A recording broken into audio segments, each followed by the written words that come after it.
So thanks again for your time. When I was doing my gentle, I have, first off, so many questions for you because I love the work that you do. I think it's absolutely fascinating. And so one of the first things that popped out, and I have a couple quotes, so bear with me. One of them is burnout is a cultural value, not an individual failing. First off, the penmanship on that. I mean, beautiful. I love it. But what inspired you to get into this world of burnout and how were you even able to identify that? Those are two of the probably biggest questions you could ask me. So let's see if I can summarize here. Yeah. Um, I came up with that honestly after so many years of going to women's conferences Hmm. and going to sessions on burnout where the essentially or like stress or exhaustion or Yeah. like pick a thing where the answer was like you're not taking enough bubble baths and like you should just like take more time for yourself. Yeah. And I was like, cool. No. And then combine that with the fact that I ended up living in the United Kingdom for about 5 years. I lived in Northern Mm. Ireland. And it's where I did my doctorate. And you could argue that doing a doctorate is one of the most stressful experiences that a person could go through. 100%. And yet I was fine. Like I didn't burn out at all throughout that process. And kind of combining all of those things, I started reflecting on the fact that like our culture prioritizes productivity in a way that some other cultures don't. And it's certainly in a way that Northern Ireland didn't, in a way that Ireland doesn't. I kind of joke that they're allergic to efficiency. And I say that with deep, deep, deep affection for both of those countries. Yeah. But looking at how different my doctoral experience was to a lot of my friends in the States, kind of piecing some things together. And then my academic career has been looking at various religious systems and people within those systems. And Mm. how does what someone believe about deity affect how they live their lives? I don't care what deity, I'm interested in what that Right. does. And so I've studied a lot about early American Christianity and what it kind of looks like. It's a point of fascination. And I realized that the reason that America has a cultural problem of burnout, the reason that burnout is an American cultural value, is that the first white folks that came systematically genocided a lot of people and then established what would be, what would be Massachusetts, came over with three specific parts of their theology. And they're the Puritans, not to be confused with the Pilgrims. Pilgrims did the mythical Thanksgiving. Puritans did this stuff. Everybody wore funny hats and shoe buckles. So very easy to confuse the two. Fair. But the Puritans are the ones that came over and wanted to build, their phrase literally was a city on a hill. So they wanted to establish that. So they have three things in their theology that matter to us today. One is that you are only a good person if you work really hard. Mm. Two is that you are only a good person if you work really hard and do it all alone. Mm. Three is that you can sleep when you're dead. And the very nice thing about that is that all of those are tenets of capitalism and resource accumulation. And so they came in the 1600s as other groups of white immigrants came and they wanted to know how to succeed in this new world. They kept looking at them. And so by the time we hit the founding fathers and we're codifying laws, the American culture of the fact that like working hard gets you far and working hard means you are a good person is baked into the foundation of the nation. It shows up through all of our myths. It shows up through all of the things that we do. And the quickest way I can say it is if you're not really sure what I mean by you're only a good person if you work really hard, think about what you hear. Think about what you feel in your body when you hear that somebody's on government assistance, when you hear that they're on welfare. What is your first thought about that person? And that's what I mean. Interesting. Very interesting. And it's also because it's so funny. Like the three things that you've said. I mean, I'm from New York. I mean, sleep when you're dead is. Oh, yeah. Yeah. From Philly. Like, yeah. Yeah. Like that is, it's just such a prevalent culture. But even what you said about work hard and you have to work hard alone. Alone. Like that just for me is just so striking because yeah, there's almost this in this hustle culture, there's this individualism that just plays out so strongly. How do you combat the stigma behind doing it alone versus reaching out for help? Because I mean, I'm assuming that's one of the ways that you would tackle burnout is by talking with people about it. Mhm. There is an epidemic of loneliness. We hear this all the Right. time, that it was brewing before lockdowns. It has been accelerated by lockdowns. One of the ways that I would encourage people to think about this a little bit differently is that you're not asking for help necessarily if you have already done the work to live in an interconnected network. So I think a lot of people here ask for help, and they're asking for help from someone who doesn't know they're struggling. So it's like this big, huge ask. It's this huge amount of emotional labor, and we've got shame tied up in that. We got a lot of things tied up in it. So instead, it's a lot of tiny decisions before you kind of get to that point, where it is like that other person that you're asking for help from might just be part of the furniture of your life. Mm. Now, are there still the big leaps? Sure, but you're less alone to make the leap too. Are there still there's still people you have to ask that you've never met before and that things are hard? Sure, but you're not starting from a place of isolation. You're starting from a place of community. And we have what we call the 4 R's of burnout prevention or recovery, depending on where you are in our burnout spectrum. And one of them's rest, one of them's rejuvenation, one of them's realignment, and the fourth is reconnection. Mm. And this is the one where you set up practices in your life to remember that you can't just be in proximity with people. You have to be in relationship with people. And when you build that foundation, help doesn't feel as intimidating. I'm just sitting with that. But yeah, that makes just it makes a lot of sense because so quick background on me. I have a doctorate in pharmacy. And so going through that was fun to I can say imagine. the very least. And burnout was rampant. It was so rampant. But one thing that really struck me and everybody that was with me and even my friends that are also going through their own doctorates in different fields is that you don't even know you're in burnout until your body crashes and burns. So how do you combat that when you don't even know you're in a cycle? How do you break it? Assume that you're always in one, especially if you're an American. Just take the base level assumption that somewhere in there, you're in there. So what is burnout? First of all, burnout is what happens to your mind, body, and spirit when you are in an elongated period where your body cannot complete the stress cycle. It can happen anywhere. The World Health Organization will tell you it can only happen at work, and that's absolute nonsense. That is just nonsense. We wrote our own definition of it because we couldn't find one that encompassed everything. You can have caregiver burnout, you can have parent burnout, you can have volunteer burnout, you can have any level of burnout, anywhere that you are where people demand your time, attention, or emotional energy, you can burn out there. And so if you kind of just understand that we never really complete the stress cycle unless we do it intentionally these days. So the stress cycle is a whole lot, and I'm not an expert on it, so this is like real dumbed down. Please read Burnout by the Nagoski sisters. They go into it a whole lot more. Mm. But essentially, it's this whole system of like hormones and enzymes and all the kind of other stuff that your body produces when you're in danger. And either you're in emotional danger because you're really stressed, or you're in physical danger, and you got to get out of there. And there's all sorts of kind of things. No matter what stress event happens, this stress cycle is kicked off, no matter tiny or big. Stress cycle is kicked off. Now, one of the major problems is that that's really good when you see a bear and you need to run. Stress cycle keeps us alive. And then you get to the place, you get safe, you exhale, you have all that adrenaline, and you need to do something with that adrenaline. So you walk around, or maybe you go to sleep, and that might work for you, but you do something because you can't just sit still. Issue. As far as we know, your body does not know the difference between a bear and a photocopier. So, photocopier gets jammed at work, and this is a stress event, but you can't, you fix that, you then go to another thing. There's a stress event with a meeting, then there's a stress event with an interaction with your colleague, then there's a stress event because DoorDash lost your order, then there's a stress event because you've got a kid, and you're just compacting these, and some of us haven't completed the cycle in decades. Oh. There's lots of ways to complete the cycle. The best way that we know, that we recommend how to do it, is every time you feel stressed, try to do something to move your body as often as possible. If that is getting up and walking to the bathroom and taking the long way, I don't care. Move your body.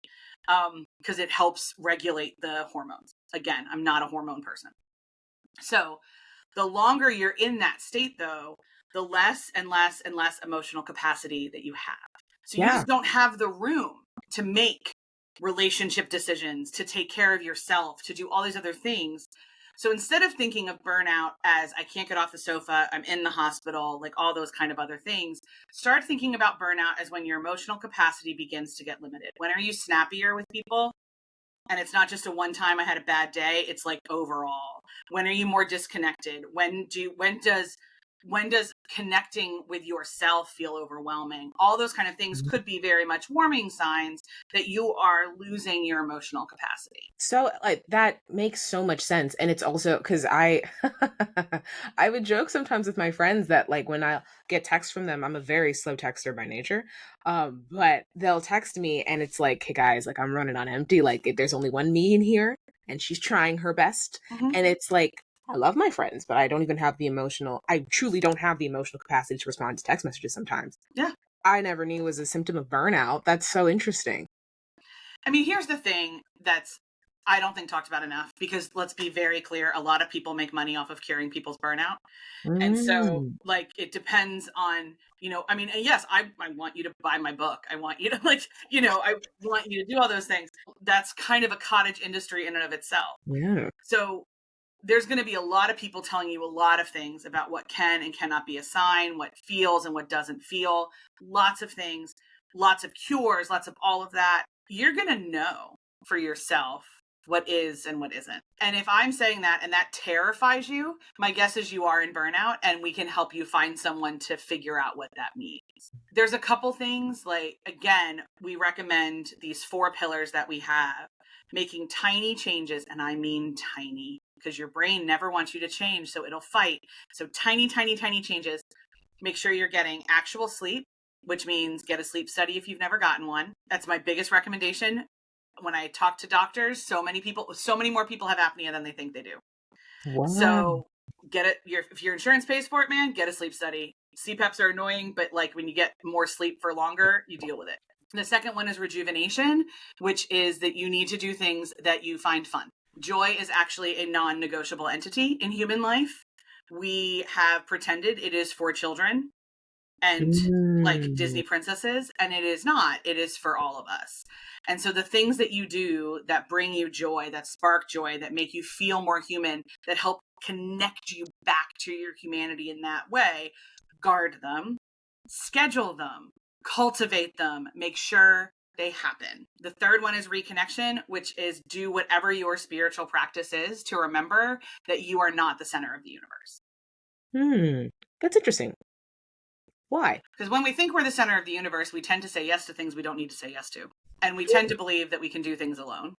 We tend to forget that it's Mm. not just about asking for help. It's about recognizing that there are things you literally cannot do. You are not good at it. You are not gifted at it. You don't have enough money. You don't have enough time. You don't have enough whatever. I think a huge part of burnout management is to recognize the limits of your control. So my husband gets really mad about certain buckets of things all the time, and I'll let him rant. And he wants me to join him in that anger, and I cannot. Right? And I always say to him, like, honey, what is my policy? And he's like, you do not get mad at things that matter a whole lot and that you cannot control. I said, exactly. Exactly. I have decided I look at my capacity for change. I look at what I can affect, and I adjust my anger accordingly. Now, that's not to say I don't have anger. I am a absolutely rabid sports fan. Oh my gosh. And so I can get very angry and very invested in things that don't matter. What are your teams? I have to ask. Mostly Philadelphia. So Phillies, Flyers, Eagles, and then Irish rugby, Liverpool football. And I don't know, like I have a couple other like subsidiary Yeah, teams, but yeah. if you poke me, I'll bleed Phillies. So That's amazing. We were actually so my brothers are huge football fans, and so they were talking to me about Liverpool. Oh no, didn't you guys recently lose a match? I don't want to start any beef, but no, didn't it's fine. Yeah. I'm so sorry. I only know that because they were watching. It was Man U versus Southampton, and so it was like it's in the bright all this, Yeah. but okay. So Listen, everybody, like I'm a fairly zen sports fan when it briefly, comes to in terms of like winning and loss records, wow. because I look more at the play. Like if your quality of play is shit, Right. and I'm real worried about the patterns you're developing, Like, that's really annoying. But if I see the score and like, because the other thing that I think a lot of sports fans, well, we can come back to burnout in a minute, but I think Right. a lot of sports fans forget is that all of these are professional teams full of professional athletes. Yeah. And sometimes other teams are just better.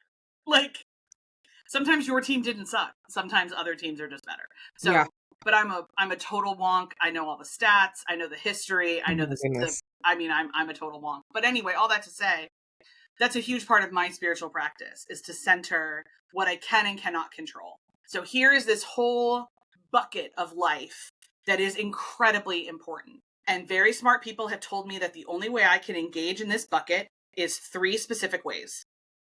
And other than that, don't work the bucket, like, you can't do anything. Mm. So I could choose to keep getting mad about the bucket, scared about the bucket, Yeah. feel things about it, or I can just say, they told me to do these 3 things and I'm going to go over here. This works a lot easier. I think, like, I have bipolar, so I'm a little neurodivergent. Mm. So I think sometimes this works better for my brain than some other people's brain. But my business partner and best friend is neurotypical, and this is what she does too to survive. So we think it probably works for a couple different kinds of brains. You might just have to kind of go there. And kind of do the work. But I am a big believer that the only thing I can do every single day is love the person in front of me. Mm. That's it. Whatever that permutation looks like, whatever that complication looks like, whatever it is, it's why I try really hard to be incredibly polite to service workers and like housekeepers and everybody else I account, because my job is to love that person the best that I can. And that's a big part of why I choose not to spend a lot of my time angry at things that do have consequences.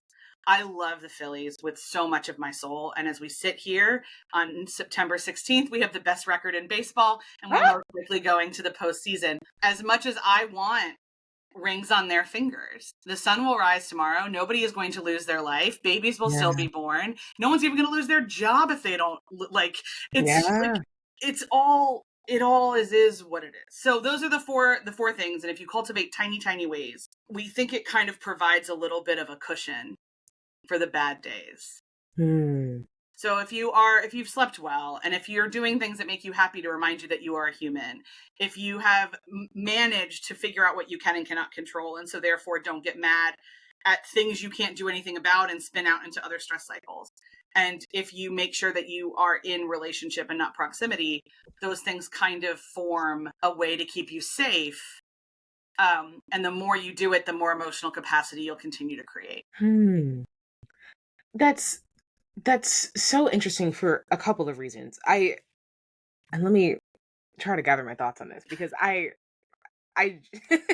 burnout has just been such a defining characteristic of not only my life, but the lives of the people around me and the Yeah. cultures of the people around me.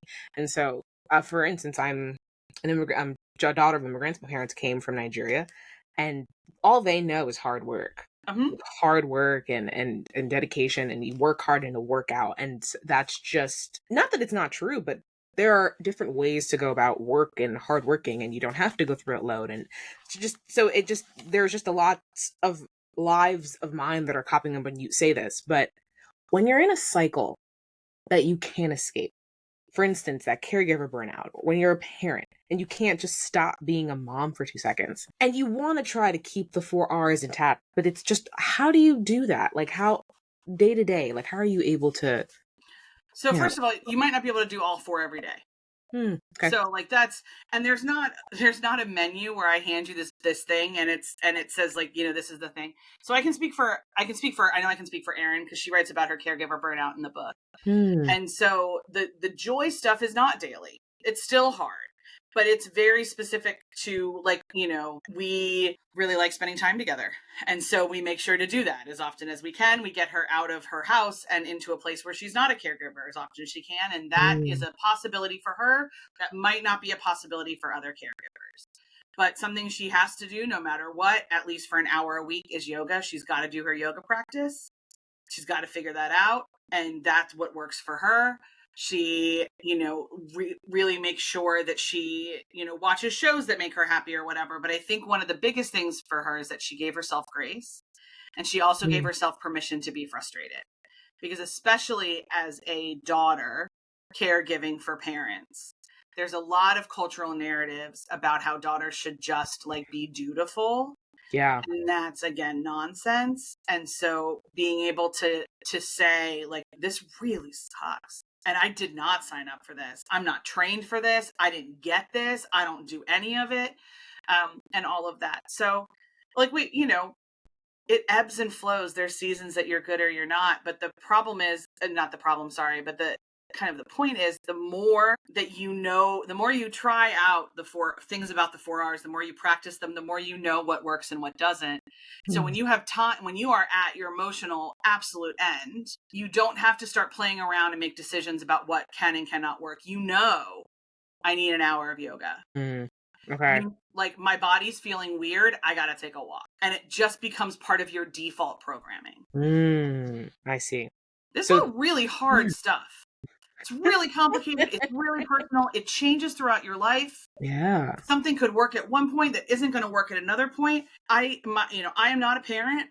I've talked to a lot of parents, though, and there are seasons where very little of this is possible. But the parents that I have talked to say, if there's elongated seasons where it is not possible, that is a bigger conversation. Mm. That there might be more support Mm. needed there. And even if I had somebody say, my child's really sick, and I said, I can guarantee you the hospital either has a social worker or has a phone number for one. Like, the way you are living right now cannot be the only option. Like, just check Mm. your options, see if there's other networks, see what's going on. And if it is, and I'm totally wrong, then I apologize. But I know those of us who are exhausted and or are in trauma don't want options. We want pathways. And so we'll only walk the pathway in front of us until somebody says, you might not need to be on this one. Yeah. Take 3 steps to the left and there's a better one. But you need somebody to do that impetus to shove you a little bit. Yeah. Because how would you know? How would you know? And all you're doing is getting up and putting one foot in front of Yep. the other, and that's all you can do. And so this is Yep. where, again, the relationships versus proximity come into it. Where, like, I have a friend who's gone through a lot recently, and she needed to go figure out a gift for her partner, and she outsourced that to us. She texted us and said, can somebody start sending me Etsy links? Yeah. Yeah. And there was no judgment. There was just like, oh, thank you, this is going to be fun, I'd love to Right. do. Oh my gosh, that reminds me, I'm horrible at planning. And so for my birthday, whenever it comes around, I always like procrastinate until the absolute last moment until I'm just like, friends, gathered, please help help me, help myself. Um, one thing, well, actually, before I even go there, you mentioned that you're in business with your best friend. Mhm. How is that? Wonderful. Like, how are you able, because I love my best friends, but they can be much sometimes. So how are you able to keep the friendship and also work as a business partner? We are very lucky in that we are kind of wired perfectly to do that. Oh, And then there's a third one of ours who's also one of my best friends as well. And it's when we all took the Clifton Strengths Finders test. yeah. Their bottom 5 strengths are my top 5, Ha. and vice versa. Erin is my partner, and Eleanor is our third person, and they are introverts. They never really love living the house. Like, Eleanor never wants to speak to people or be front facing.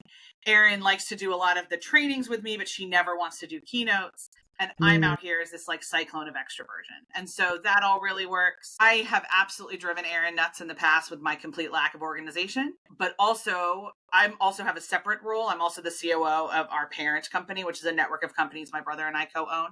Mm. And so they've also need to recognize that, like, there's stuff they have no idea is happening. Yeah.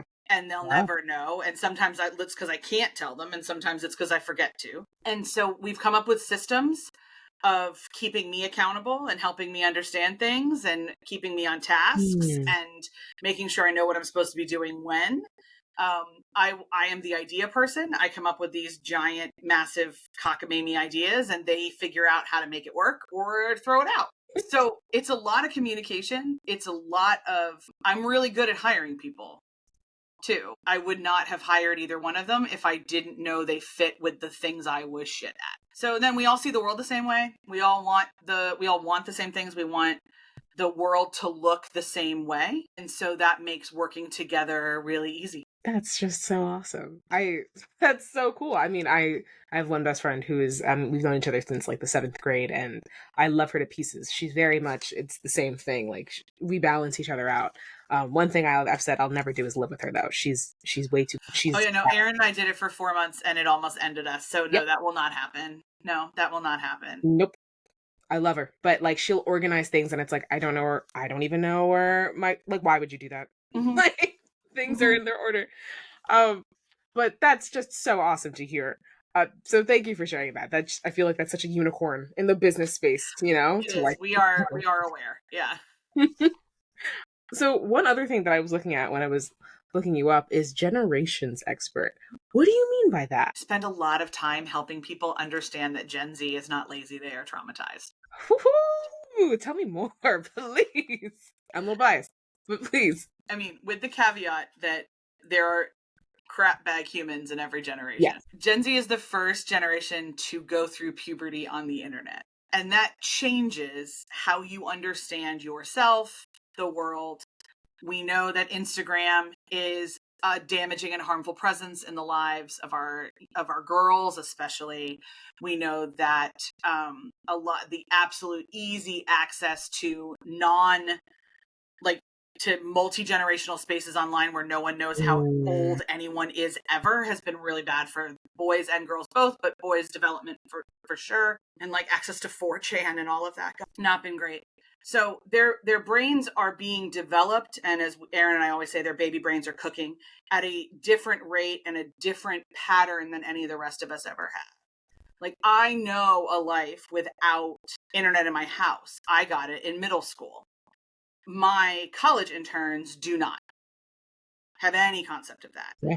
And so we take all of that. So their brains are a little bit different. They're a little bit slower. And then you combine a couple other things. One, you add in the No Child Left Behind schooling philosophy, where they are taught not to creatively think and instead to memorize and regurgitate. We have an absolute epidemic of school shootings in this country. So not only do you allow weapons to continue and they come into schools, you do active shooter drills to remind them they're not safe and to remind them that if they don't do the right things, they might die. Then you have parents who we refer to as lawnmower parents. They have just done everything for their kids. So these kids are not ever allowed to make low stakes decisions. They have no experience making tiny mistakes. So to them, every mistake feels massive. So you want to know why people aren't talking in meetings? It's because they are afraid to be embarrassed and they are afraid to be wrong.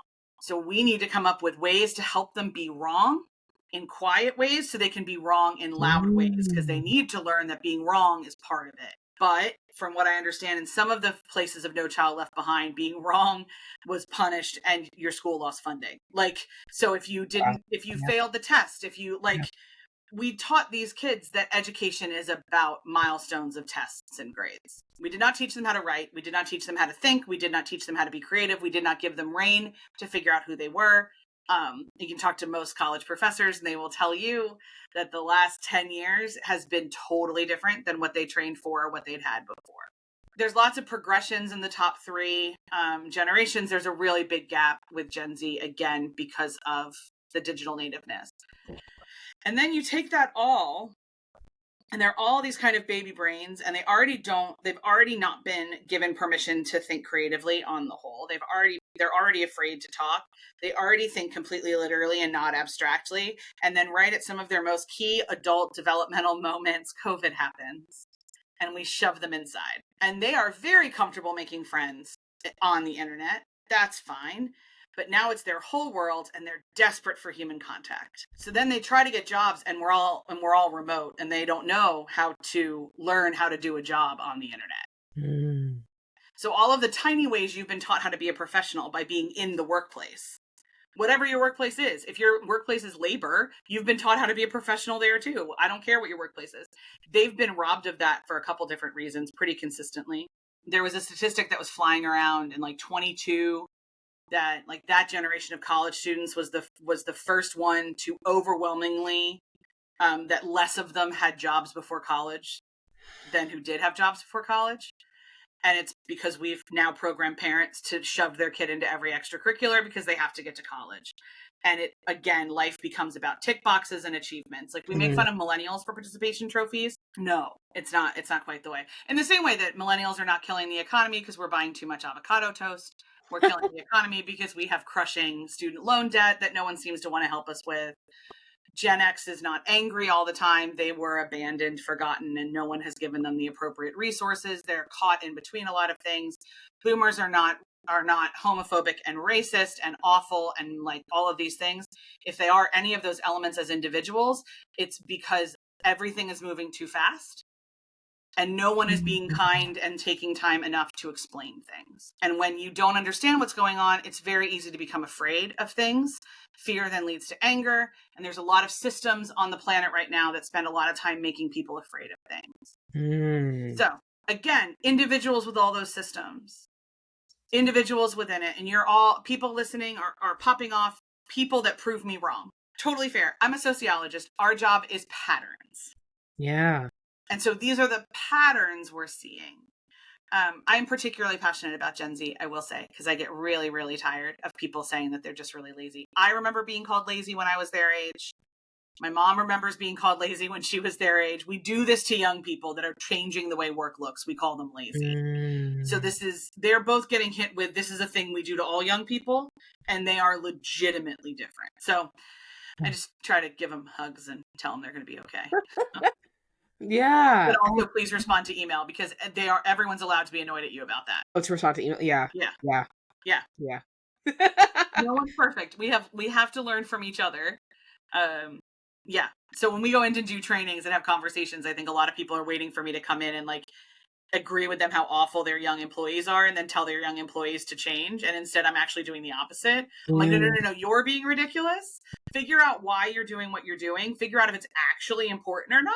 And like, if it's not, then let them change it. If it is, tell them why it can't change. Yeah. Stop assuming that everyone knows how to be in your office. And yes to everything you just said.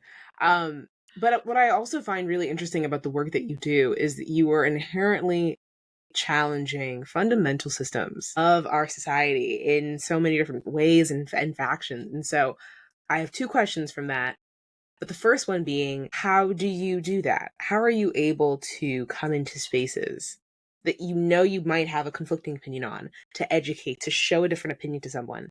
And you know there's going to be that inherent tension. Like, how are you able to navigate that? I ignore the inherent tension a lot, which probably helps. I think I come from a family that very much believes in innovation and in saying the brave things out loud, and that the world is not as it can be, and it's not even as it should be. But if I accept it as it is, I have failed. And I started getting that message from a real young age. I mean, we have a family mission statement to impact lives and create holistic wealth. Like that's our family mission statement. Wow.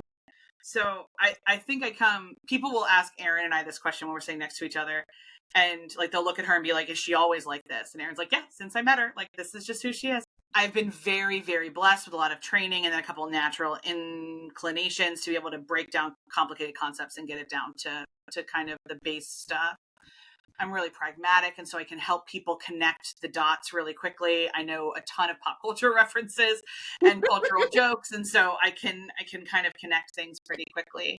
But I think more than anything is that I know that what we're doing is worth a shot. What I'm proposing is worth a shot because we've tried everything else and it has not worked. So why don't we try this? And then if we get data to prove that this is wrong, amazing, let's try something else.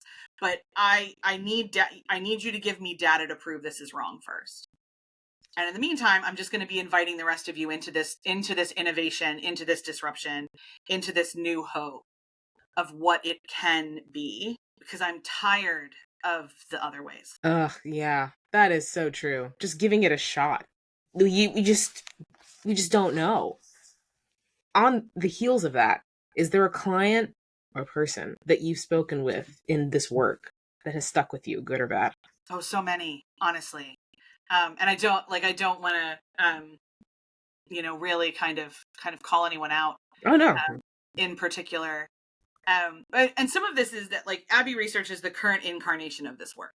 Yeah. But I've been doing, I was a youth worker from when I was 12. And Whoa. I've been having these kind of conversations with people for decades now, of inviting people into different ways of looking at the world. And how can we do that? And what does it kind of look like? And I've done it all over the world, and I've done it in all those kind of places. And I'm really, really blessed to be able to be invited into people's lives that way. It's been a really, really fun and grief stricken and a lot of Mm. experiences. But I think one of the things that one of the patterns we've noticed in the last couple of years trying to do corporate training is that a lot of people, bosses, mostly dudes, I'll be really honest, so many dudes, we go in and we say, hey, like, you've come to us and you said you have a culture issue, or there's conflict, or like whatnot. And we present our pitch, and we present our solutions. And they'll just look right at us and say, I can do everything you just proposed doing. Interesting. And what I've kind of learned from that is, I mean, I've never worked in corporate America, so like all of the layers of it mystify me. But people don't understand how hard it is to have new ideas. And so I need to give them grace in order to bring them along with me. Because I'm asking them to see things differently. And that's a lot of labor on their part. And I need to be gracious to that. And I need to be kind to that. And then also that some people just will not ever, and they're just jerks. And like, that's just like, how can you look at somebody and say your entire life work is nonsense because I think I can do it? But people do that all Yeah. the time. But then we had one client a couple of years ago who I absolutely, like, when he came up to talk to us, I totally wrote him off as like, oh, you're not going to get on board with this. Like, you're not going to be progressive. You're not going to be innovative. You're not going to be any of those things. It was based on what he was wearing and his job title and some other things like that. And like, got on a Zoom call with him, and he's like, I'm looking to change our organization top to bottom. I'm looking to, I'm new here, but I'm going to integrate, like, and he named quite a lot of kind of very progressive culturally and politically things. Like, I'm going to have Whoa. gender neutral bathrooms, and I'm going to Whoa. I'm going to make sure to pass out menstruation products and like all these Whoa. kind of things. And I was like, you just smacked me upside the head, and I was so wrong. And I was so wrong. And I am delighted to be wrong. And he's absolutely wonderful. And when I think about hope can flourish in the weirdest places, I think about that organization. That's such a lovely takeaway. Hope flourishing in weird places. That's so lovely. Kind of on the heels of that, but a little different. Can you remember in your career, in your life, a time where you failed? And I know, right? Pick your favorite one, but what you were able to learn from it, or how it's shaped you now. Okay, so first of all, in my family, I've never been allowed to fail without a lesson, ever. So Ah, like, when I would go to dad and be like, I did this wrong, he'd be like, what did you learn from it? Like, that's been the thing. good, yeah. And there's some real exhaustion to that when you're 15 and you just want to say, like, I screwed up. Like, why do I have to learn from it? Like, Yeah. but then there's some real beauty to it. I mean, my God, when did I screw up last? When is the most recent incarnation? The thing I do the most often is I am not as good at asking questions as I wish I was. Ah, And so I'll be in group settings and someone will say something and I'll just kind of go off on my answer to that question. And it's a situation in which I'm supposed to be giving and taking. It's supposed to be a conversation. And I don't ask enough follow-up questions to really understand what's going on. And I make a lot of assumptions. And the thing we teach people all the time is, ask more questions, make less assumptions. And I'm really bad at that. And I'm really bad at it. And it happens frequently enough that I have lots of tiny chances to change it. And I'm not ever really good at doing that. And there's clients I blew because I got too, there's some stuff I've done, like, not in this company necessarily, but in some other places where, like, I didn't file something on time. And because I was egotistical enough to not ask for help because I thought it was pathetic that I couldn't manage this piece of adulthood. And so instead of going to somebody and saying, I'm going to need you to remind me to do this because this is not my skill set, I kept trying to improve things I was terrible at instead of deepening the things I was already good at. And that wasted so much time of me trying and failing and stumbling and blowing calls and hurting people until I could finally just be like, you know what? I am not going to respond to your email in a timely manner, and I am so sorry, but we're going to figure out what the best way to communicate together is. Like, Mm. all of that. So I think those are kind of the most relevant to this conversation. I love that. I relate on too many levels about responding to emails and blowing things in the last minute over the stupidest little things, and it's like, why can't I do this alone? Like, Yeah. I should be able to do this alone. I'm an adult, right? Like, Yeah. I should. And even the piece, especially the piece actually about feeling pathetic, like that inherent shame, like I should be able to do this alone. Why can't I? Yeah, Like because the that. Puritans Ugh, baked it into who we see ourselves as. Like, that's all puritanical theology.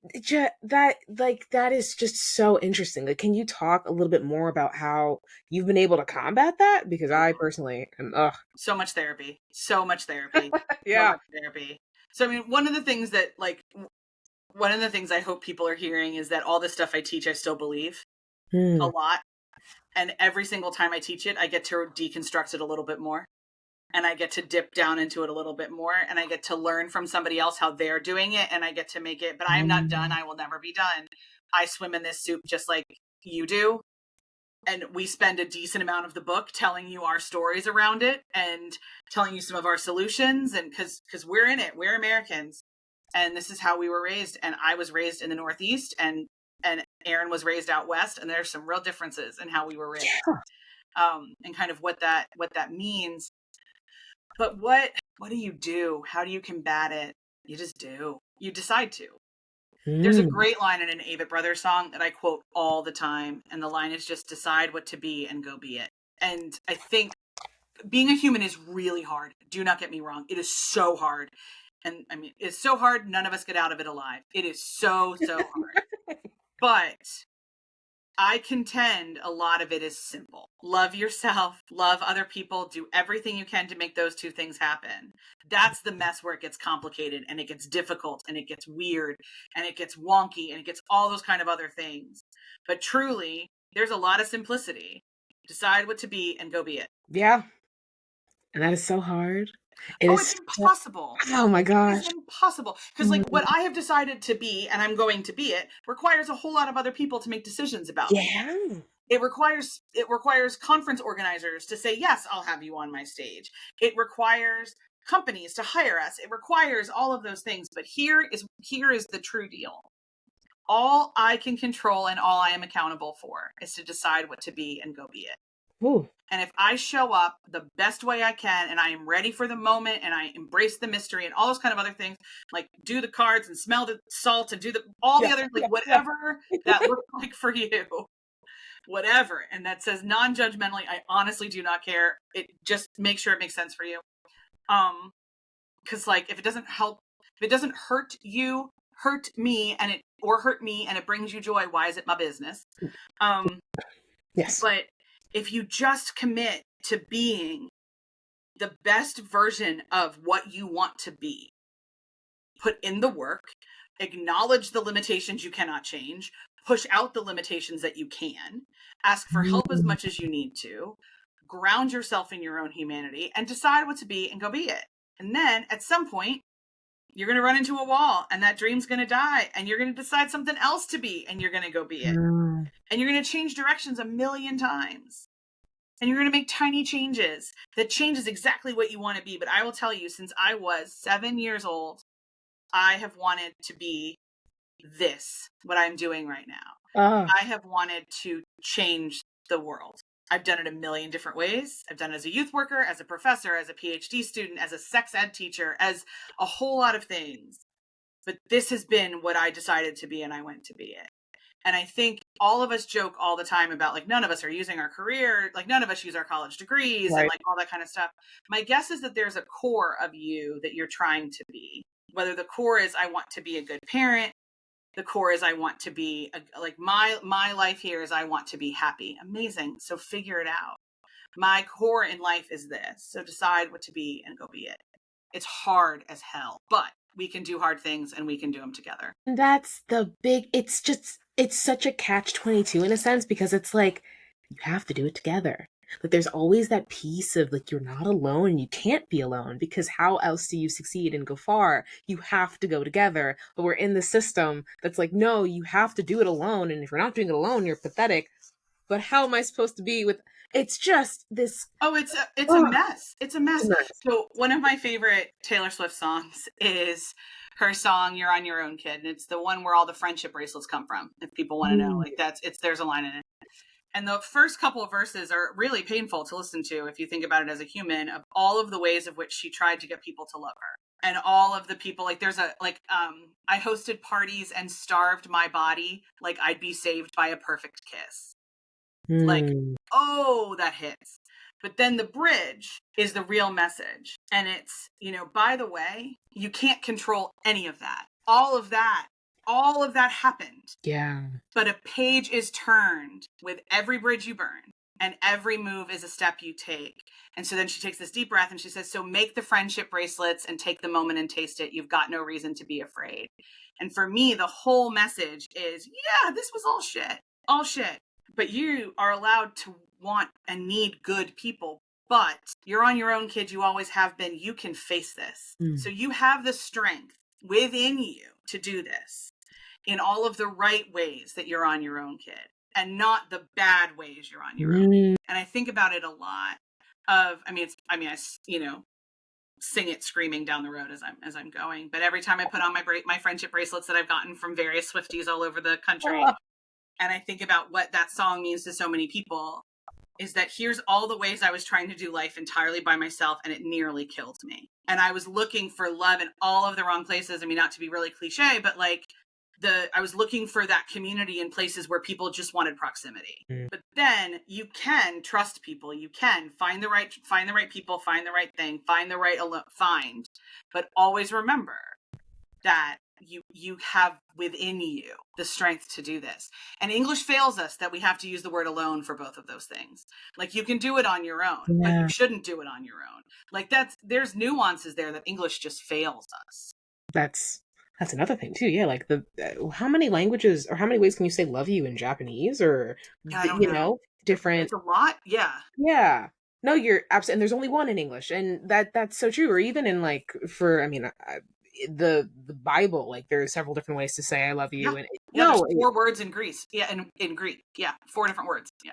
it's just yeah, even something as simple as linguistics. That's this has been such a fabulous conversation. I always end it with one last question for you. Okay. If you were to go back to the beginning, wherever the beginning may be for you in your journey, what would you tell yourself? It's going to be okay. Ooh, that's so simple.